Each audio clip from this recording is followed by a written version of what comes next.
Hey there, welcome to Black Gumbo Southern Gardening. I've got 10 lessons that I've learned from my spring garden that I want to share with you.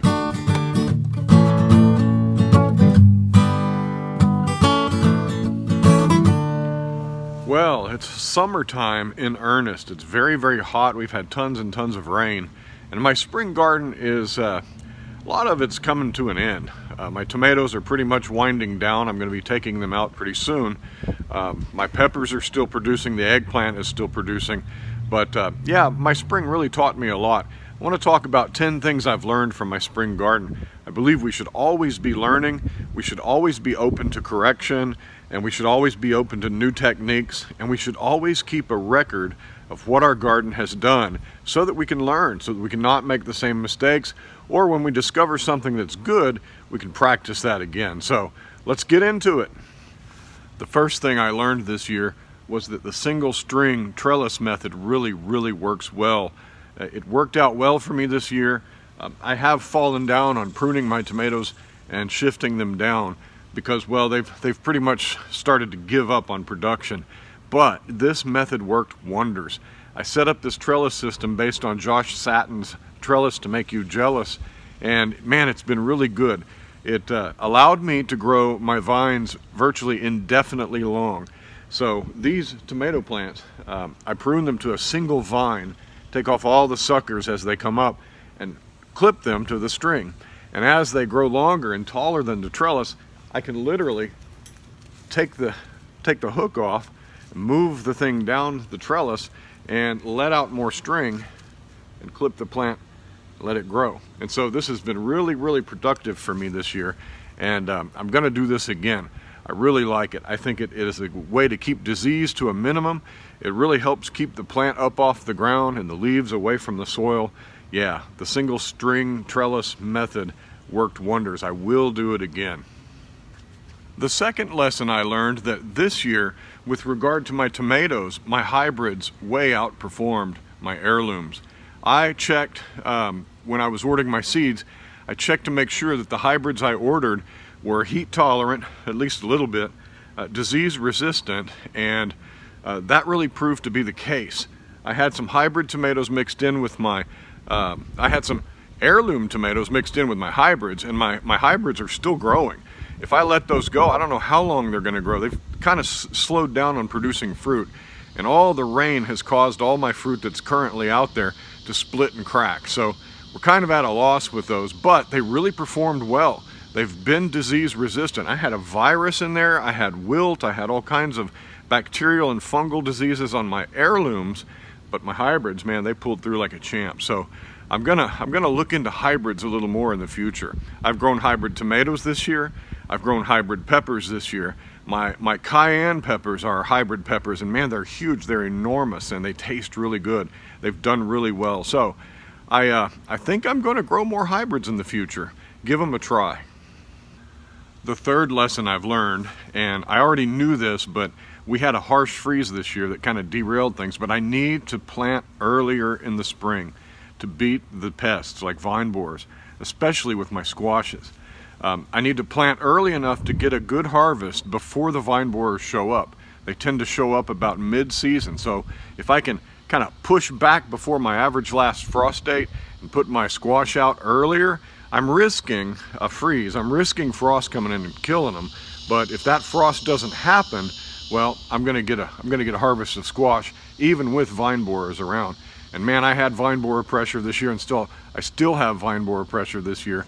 But because I put my squash out as soon as I possibly could after our big freeze, yeah, I got some squash this year, quite a bit of it. So I'm going to continue to risk frost by putting my plants out a little bit earlier than my average last frost date. So, wow, I see some ripe grapes. Wow, let's go take a look at them in a minute. Look at this, ripe muscadines. There we go. I guess my plants are going to be able to ripen even after the pestilence. That's wonderful. That's awesome. Okay, so even though I need to start earlier with my garden to avoid the pests as much as possible, the next lesson I learned is that I do probably need to lay off squash any kind of squash for the next couple of years, maybe 2 or 3 years. And the reason is the squash vine borer was here more than I've ever seen it in the past. And those vine borers pupate in the soil. And so all in my soil and all of my garden, I've got squash vine borer pupa down there just waiting to come out and kill my plants next year. If I wait for a couple of years, maybe 3 years, those will hatch, they'll mature, they'll come out in the garden, they'll find no squash, they'll go somewhere else. And so I'll give my garden a rest. I probably am not going to do that, but that's a lesson that I should learn. And if I was going to rotate my crops more effectively, you know, I might have avoided some of this, but I've got squash vine borer pupa in the ground now. I should probably wait. If you have a problem with vine borers, keep in mind that they're in your soil and there's not much you can do about it if they're already there, except wait and get them sent off as they mature without squash in your yard. All right, the next lesson that I've learned this year is that I need more perennials in my garden. I need plants that are going to be in my garden producing year-round, and that's just something that's a preference. I think that yeah, it takes a little longer to get fruit on these grapevines back here. It took 3 years to get fruit. On my fruit trees, it's going to take a couple years. I've got some apple trees out there now.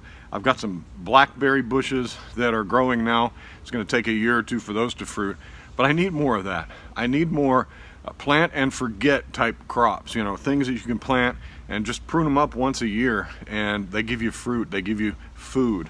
I need more of that. That's a lesson that I've learned because I've seen the benefits of it in my garden. I've seen my grapes, of course, give me 40 or 50 pounds of muscadines every single year now.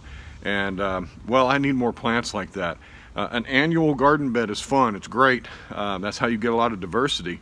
But if you can also put in perennials in your property, if you have the room, that's a great way to have food without a lot of work. And I've seen the benefits of it. That's a lesson learned this year. I've put in a lot of perennials. I put in 4 apple trees and those blackberry bushes, a couple of berry bushes, and that's going to be free food basically with minimal work. Another lesson I've learned is that weed pressure is still a thing. It never goes away, and that I need to stay on top of my weeds so they don't get out of control. There's something that happened this year with our epic Texas freeze. I don't know what it was, but this year it seems like we have more pests and more weeds than we ever had in the past. And I'm really having to work hard to stay on top of my weeds.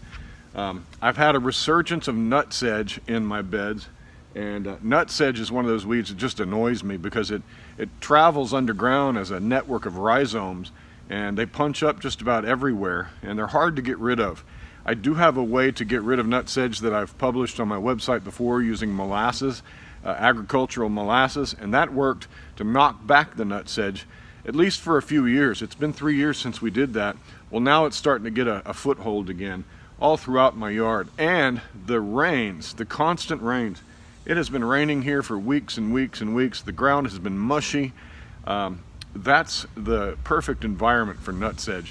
So we've really had a hard time with our weeds this year, and I really need to get on top of weed management. That would include more mulching. I've been low on mulch this year. I haven't mulched some beds just to see what would happen, and to allow me to use my scuffle hoe to manage weeds. That's worked out quite well. I can come through and knock these kinds of weeds down and just leave them in the garden, let them rot in place. But yeah, man, weeds, you got to stay on top of weeds, and I have to relearn this lesson every single year, it seems. But I'm gonna attack it with mulch in the coming fall season. So yeah, why do we have to learn lessons over and over again? I don't know. Speaking of nutsedge, look how big they're getting this year. Enormous nutsedge. Yeah, no fun. The next lesson that I have learned the hard way is that I really need to jump on bug problems quicker. I've had several infestations this year. I've had skeletonizer. It's called grape leaf skeletonizers, and they're a little caterpillar, and that's devastated my grapevines and almost got too far. I sprayed them. I knocked them back pretty quick with some dead bug mix that I think the spinosad in there is the active ingredient. Killed those bugs pretty well, and my grapes are at least recovering enough to ripen up some fruit. But I've also got on my tomato plants, I've had some hornworms this year. I've never had a bad hornworm problem, but I've caught 2 gigantic ones, and one of them in my peppers. I've got the leaf-footed bugs in the garden right now. I have to go through and really take care of those by knocking them off into soapy water and staying on top of that to kind of manage that population, because they pierce the fruits. And you know, what few tomatoes I'm getting now are getting pierced by these bugs, and they're getting scarred up, and that spreads disease. I don't like it. So I haven't really stayed on top of the various kinds of bug pressures that I've had this year as much as I should. My citrus had citrus scale, and we managed to knock that back as well, but I have to investigate my citrus. I have to come out in the garden every time there's something going on, and every time there's an opportunity, and look at my plants and make sure there's not anything bugging them. I got to stay on top of it sooner. I failed to do that with my grapevines. It's cost me. So that's a lesson that I've learned. Always, always, always, as soon as you see any kind of bug pressure, jump on top of that with an organic herbicide, or with hand picking, or whatever it is that it takes to get that bug pressure off of your plants. I had army worms in my tomatoes this year. Army worms will decimate a plant in just a matter of days. I was able to arrest those and get them taken care of before it was too late, but it was almost too late. So that's a lesson that I really learned, and I'm taking to heart this year, because man, I've had every kind of pestilence and bug pressure that you could possibly have in a garden this year. Cucumber beetles, vine borers, worms, I mean everything, even stuff I've never seen before, like inside my cayenne peppers. I have to check every pepper now. I had what's called wire worms. Wire worms are a click beetle larva, and they were inside eating my cayenne peppers, and you don't discover those till you go and cut them open. So yeah, weird things like that. More bug pressure this year than any year in the past. Lesson learned. All right, the next lesson that I've learned, and I'm not sure that it's a lesson, but it's a suspicion. I think that there is a correlation between epic gardening events that don't happen in your region and what happens during the following gardening season. We had an epic freeze. We've never had a freeze like that. We lost all kinds of stuff. The region was just decimated by sub-freezing weathers that we don't experience here. And we were hoping that that would knock back the bug population and kill off some of the pests. That's not what happened. Instead, like I just mentioned, we've had more bugs and more pressure from disease than we've ever had before. And is it just a coincidence that that happened immediately after the most epic freeze that I've ever experienced in this region? I don't know, but I suspect there's something to it. There's not a lot we can do to really prepare for that, but there is what we can do. What we can do is to respond to that rightly. So if we have an epic weather event, whether it's loads and loads of rain, whether it's a drought, whether it's a freeze, it means that we need to be more vigilant in our garden with diseases and with pest pressure. Be more vigilant. Just like I said, I got to get a jump on the bugs as soon as I see them. But when there was an epic weather event, that means we've got to jump on those even with more diligence. I think I've learned that big weather events cause all kinds of trouble in the garden, and we've certainly had some trouble this year. All right, well, the next thing that I've learned this year is I need to make more compost. I don't have enough compost, and I've gotten a little bit lax in filling my compost pile. But I've also, with all the diseases that we've had in our garden, I've been refraining from putting all that green material, all that biomass from my garden into my compost pile, because I'm not 100% sure that my compost pile is going to get hot enough for long enough to kill off whatever diseases, whatever spores, whatever fungal or bacterial life happens to be on those plants. I'm not sure that I'm going to have enough heat in my compost pile to kill those, and I just don't want to compound the problem by bringing it in the following year as compost. But I don't have enough compost, and that's a problem. I can't really trust outside compost because of the aminopyrrolate herbicide problem that is all over. I hear every week somebody fresh has discovered aminopyrrolate herbicide in some compost or manure they brought in. So I need to make my own, and well, I just haven't done it. I've got enough to put a spread of compost, a real thin one, over my 3 main beds, as I start my fall garden. That's going to be like the first week of October. We're going to be cleaning these beds out, raising them, flame weeding them, but I'm not sure I have enough compost. So lesson learned, man. I need to up my compost game a lot. Okay, another lesson I learned this year was a positive lesson. I learned that scheduling my fertilization regimen really works. It pays dividends. These tomatoes back here, wow, I scheduled my fertilizing to be every 2 weeks with a low dose organic fertilizer, and I used a fish-based fertilizer. I used Neptune's Harvest tomato and vegetable formula, and wow, I did that every 2 weeks, and I've stopped now that the summer's here and the plants are in decline. I don't want to waste that. It's $50 a gallon, but it lasted me all season long, and it really made these tomatoes sing. They were beautiful. These plants were loaded down. I got tons of tomatoes off of these. The cherry tomatoes, those Edox hybrid tomatoes, man, I had so many of those. I was able to make a whole bunch of jars of tomato sauce and can them, all because I believe I fertilized them on a regular schedule. And wow, it really helped. I also have fertilized all my other plants on a regular schedule, and I've not seen a whole lot of nitrogen deficiency, yellow leaves on a lot of the plants. The only plants that have yellow leaves in my potted plants are my veteran peppers that have been around a year or two or more. And it's just because they're old plants and that soil is depleted of a lot of stuff, and well, they always kind of look yellow.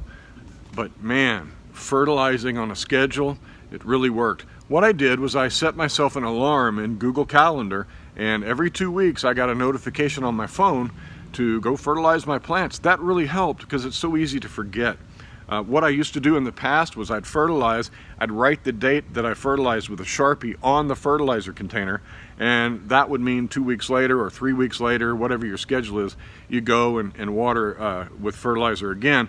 But I'd always forget, so having an alarm and having a set schedule really helped. I've learned so many other things this year, but those are the major ones. My garden has taught me a lot this year, and well, that's what a garden's supposed to do. You're supposed to learn as you grow and discover new things and discover what works and discard that which doesn't work. And yeah, this year's been a challenging year, but a very rewarding year in terms of spring. So what's in the future? Well, it's summer now, and I'm not going to be making videos as frequently as I do in the spring or as I do in the fall.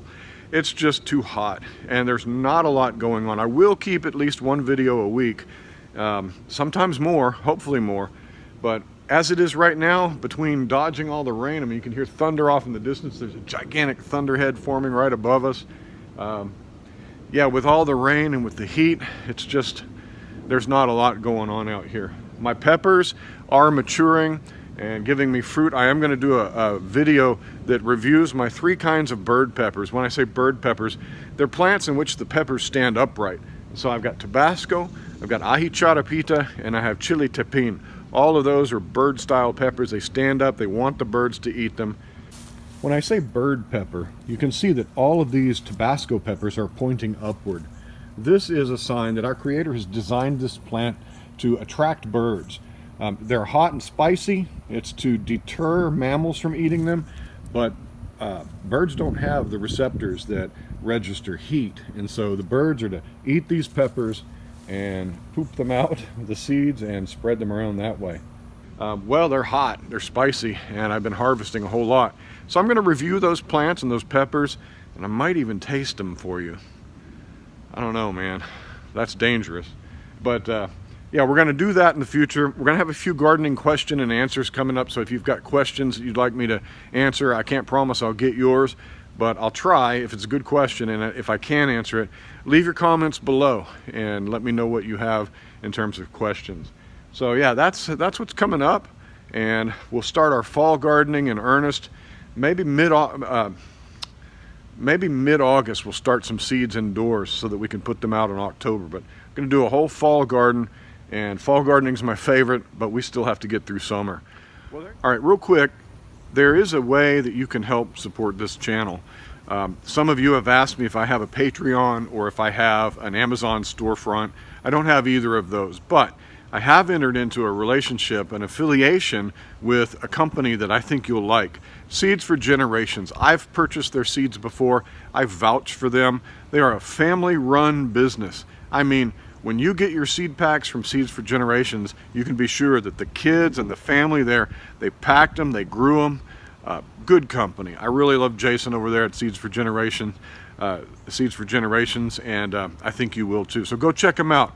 From now on, down in the info section of all my videos, I'll have a link. It's my affiliate link. If you purchase anything from them, I'll get a few pennies here and there. That's how you can support this channel. They also have some great tools that you can use to plan your garden, so go check them out. Seeds for Generations, link down below. Well, there you go. That's the lessons we've learned from our garden this year. Please subscribe to our channel if you haven't already. Hit the bell. You'll be notified when we do upload videos. Follow us on Instagram, and happy gardening to you. We'll talk to you next time. Bye-bye.